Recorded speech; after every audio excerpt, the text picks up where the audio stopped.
All right. Happy Tuesday, everybody. Again, this is 𝗘𝗵𝗵𝗿𝗶𝗃 coming to you live from New York City. Very excited to speak with all again. It's been a couple of weeks. Well, I spoke on Friday with my colleagues, 𝗬𝗂 and Sean. But today I have a very special guest with me, award-winning author and international speaker, Ms. 𝗘𝗵𝗵𝗿𝗶. And she will be talking with me today on how to, the best methodologies for acquiring clients and retaining them. She has a lot to say today, so I'm very excited to hear that. And this is in continuation of our series. We're on episode number 17 of #Bkot, how to build a kick-ass offshore team. But first, let's get started. I want to hear all about Ursula. So please take the floor and tell us about you. Thank you, Chris. I'm happy to be here. So what I do is I have a CPA practice that's in Southern California, and I specialize mainly in tax services and business advisory services, and we do some accounting for our clients. And so one of the things we do to get new clients is similar to what we do to retain those clients. Yeah. First, tell us.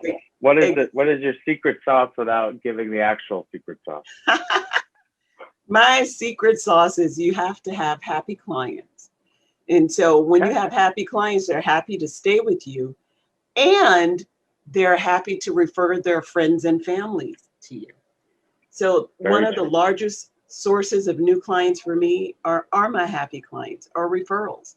I have an attorney next door. We take care of her tax return and her family's tax returns and their business, and all of the business taxes and anything that that has to do with business for them.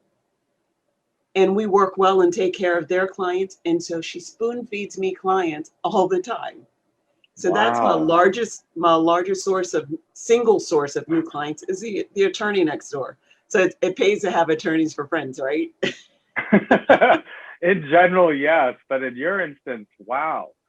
So, so how did you guys were working in offices next to each other, and you started talking, and next thing you know, you started working with her, right?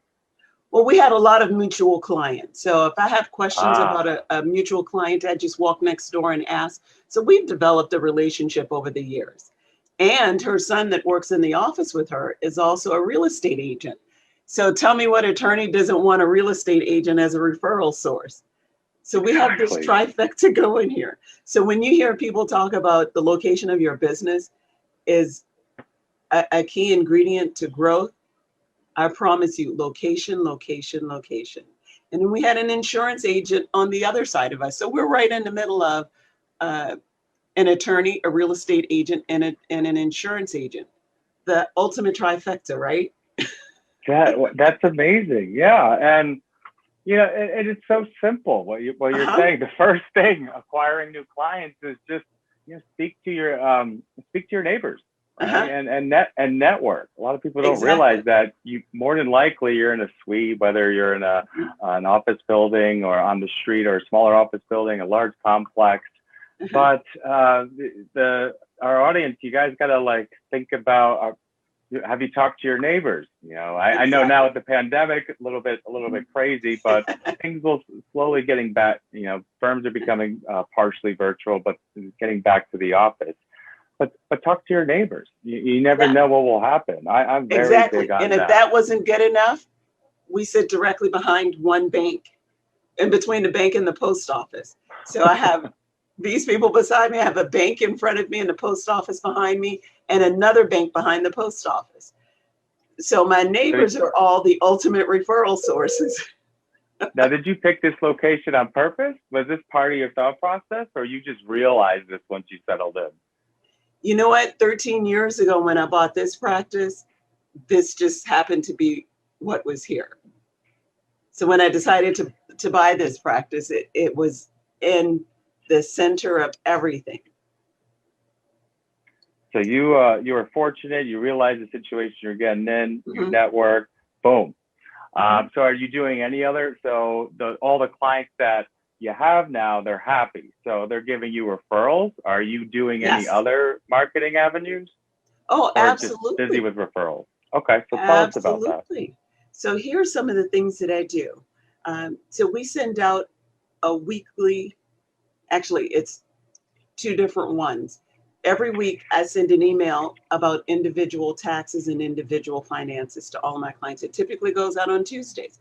So 9 o'clock this morning, my clients got an email in their mailbox. And on these emails, I typically give something of value, something they can use in their everyday lives. And they really appreciate that. I encourage them to email me questions, to tell me if it's something that they need. And I try to make the emails relevant to what's going on in the world today and relevant to their personal finances and taxes.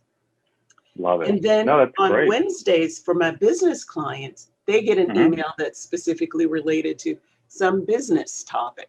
So as you can imagine, for the last few months, there's been a lot of emails that talked about the PPP loan and other resources that small businesses could look for, that they could use to try and keep their business afloat during the pandemic. And on those emails, there's typically some kind of discount. Yep. I'll always ask for the referral. At the end of all of them, that's my call to action at the end of each email. If you like what you're hearing, if you like what we've done for you, give us a referral. Or I tend to ask for a referral and or a recommendation. So go and give me a good review on Google.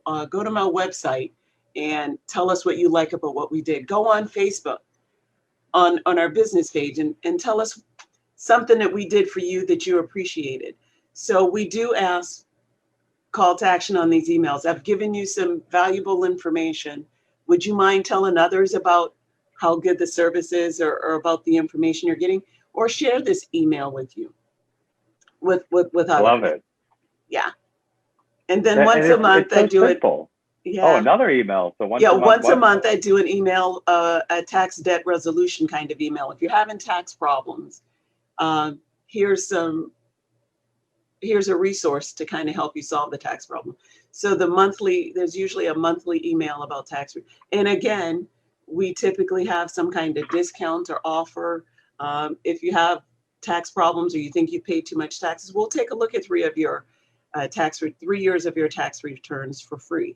If there's something that needs to be done, obviously, then you have to pay for the work. But no, we have no problems with taking a look at it. And we offer discounts to our clients. And so that's not only a way to get new clients, but it's a way to keep the clients we have happy, and a way, when they're happy, they send us new clients. So that's been a tool that's worked really well. Yeah. So far, networking and sending emails, right? This is simple. I think a lot of times CPAs can overcomplicate things in a way, and it's refreshing to hear how simple it is. And I work with a lot of clients to where they've so we do staffing for the accounting community, but I've been asked a lot about marketing, right? And so because it's just how to drive business, how to reach out, and and we don't do that, but in talking with them, I find out that I keep hearing the word email, right? But relevant email. Don't just send something out. And so you were doing this prior to the pandemic. So I mean, yes. Your open ratios are probably solid, but I mean, everyone was probably opening your emails now because it's necessary. It's necessary. So pandemic or not, they need to know what's going on, and you're a trusted resource. So that's awesome. That's really awesome. So we have that. So you're networking, you have referrals, you have your email, and that's it, right? Or is there some other avenues that you also utilize to acquire new clients? Exactly. So when we're talking about client retention, as their accountant, you prepare their taxes, you have all kinds of personal information about your clients. So why not use that personal information for good? So my clients, when they have a birthday. If we have an email address for them, they get an email wishing them happy birthday. If we have a mobile phone number, they get a text message wishing them happy birthday. If we have, well, if they're in this country, because I have some clients that are abroad, the clients that have a mailing address in this country, they get a birthday card in the mail like this. Make a wish, Awesome. see? And so we send them a birthday card. And that makes people feel special. Tell me, don't you feel like, oh, they took the time to send me, I got this in the mail at my home. Somebody sent me a birthday card. It's really easy to send an email. It costs you nothing to send an email saying happy birthday, and people appreciate that. It costs Yes. you little to nothing to send a text message. And so I absolutely agree. yeah, a little bit more, you could send a birthday card, or you can send your clients happy anniversary if you have that information. We have so much, and if their kids are going to college, because we see, you know, their taxes, congratulations on have a kid going to college, or your child graduating high school. There's so many personal touches that you could have with your clients if you use the data that we have available to us to do that. You know, our clients tell us everything. Our kids getting married. You know, one thing that we do so that we reach the next generation or somebody else in the family, I have a large percentage of my clients that are seniors. And so we have a lot of deaths every year. Mm. So if we send a bereavement card, if we see it in the paper and we know where the funeral is, if we send a flower arrangement, some kind of floral arrangement, then their heirs, their family members, then start to build a relationship with us. Oh, that's the accountant that cared about us, that sent a card or whatever.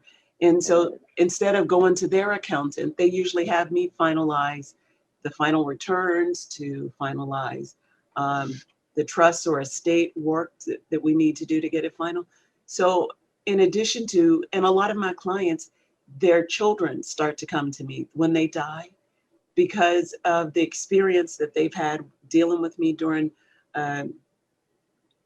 their bereavement, during a time that's very difficult for them. They think, oh, I like this lady. I like her team. And they come to us and So we you get care. clients that way. And you're top of mind, that you care. Their current accountant just may not even know. Exactly. and you're there. And this is, again, very refreshing to hear. And these things are very simple. It takes a little bit of time, but this goes such a long way. And back to the birthday, I got to say, so 1 week ago today, I officially turned 38. So my birthday was last Tuesday, and I was getting, I got some cards in the mail, and I got to say, I was like, it put a smile on my face, right? Granted, it was for my family, but they're thinking of me. I didn't have to remind them. I didn't get a call or anything. I just got a card. So they literally took the time, timed it in the mail. So I went downstairs, got it on my birthday. And I was just all ecstatic. And it just means so much to me. So absolutely agree with that. My team in India all jumped on a call. We're wishing happy birthday. And my creative team were creating all these funny pictures. Those little things, they go so far, right? It's all about the little things you do for a client that makes them happy. I absolutely agree with that. All the little things they do. I've been in client relations and managing for 15 years now. And whether I'm working with my team or working with a client, it's the littlest thing that if you could give a discount or whatever, but it's just something personal. Or for example, I used to do a lot of face-to-face meetings. Rather than call the client that was unhappy or not having a good experience, I showed up. And they were just blown away to have a manager, director, you know, in the area showing up. And it just meant the world. And corrected the problem, obviously. But then they're so happy, then they start referring. Hey, call Chris, we'll take great care of you. Hey, call Ursula, we'll take great care of you. So really good things to hear. So now, all right, so now we got all this business, right? So you're busy. How do we retain them? What are we doing now? So you're doing these personalizations, which is perfect. But what are some other key things to make sure that the client's happy? Well, first of all, you have to find out what it is that they need. They like getting reminders of stuff that they need to do. So Okay. like if you have to make your quarterly estimated payment, don't you feel good that somebody reminds you, hey, don't forget to do this?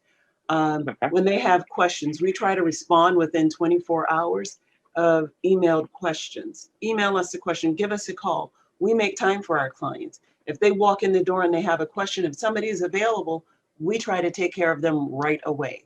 If I'm available and I get a phone call, I take the phone call. I don't say, well, you don't have an appointment. The other thing that I find that clients don't like is feeling like they're being nickeled and dimed to death. Ooh, very true. So we have a flat fee. Here's when you pay for us to be your accountant, for us to prepare your taxes, whatever.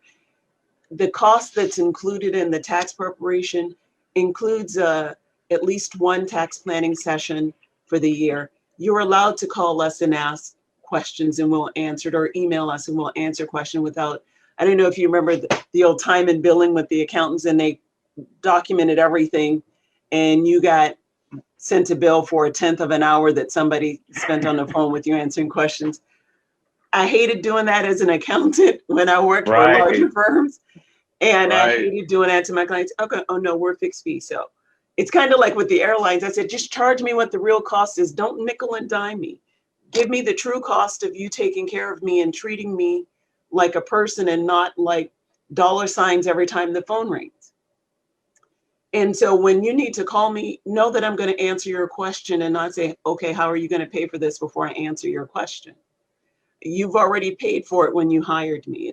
Everything's included in the cost. Questions are allowed. And so that's how we provide a full service. And I think that's one of the things that keeps our clients coming back. You know, I have, very true. Since during pandemic, I can't do it, but some of my clients, they come in and they ask questions, they're having a bad day. I don't just hand them a tissue. Some of my sweet old ladies, I give them a hug. I couldn't do that this year. No, yeah. But they like getting a hug. You call people by their name when you're speaking to them. Yeah. It's like, Chris, I'm really glad you have choices, you have options. Thank you for coming back to be a client of ours this year. And so I try to keep my clients engaged and talk to them, engage them throughout the year, not just once a year you come in and get your taxes done and you're gone. Or my business clients once a month or once a quarter. It's like, no, we need you to know that we are a resource. And so that's one of the reasons we send out the email, so they know, here are some of the things that we can help you with. And even if it's not something that we typically do, that's not our area of expertise, if we know how to do it, if we can help you in some way, then we do that, or we guide you to the right sources. And that's a part of the networking. I have a team of people. If it's a legal question, ask the attorney. If it's a question about insurance, a question about real estate, you need to get a loan, you need to open a new bank account. We have a whole team, we have connections that are, you don't even have to get back in your car, you just walk next door or walk across the parking lot. Right. It goes along the lines of continually networking and growing your own base, so then you essentially are the go-to resource, right? And people are just like, it could be something way off, like where do I go to start a new restaurant? You know, call Ursula, she'll give you all the right directions and where to go, what to do. I mean, you're just the go-to person for that. And that's an amazing way to think about it, because I think we're so hyper focused on, you know, tax preparation, accounting, bookkeeping. That's it. It's like, wait, you know, these little things go so far, and that's what you continually are bringing up. And love hearing it.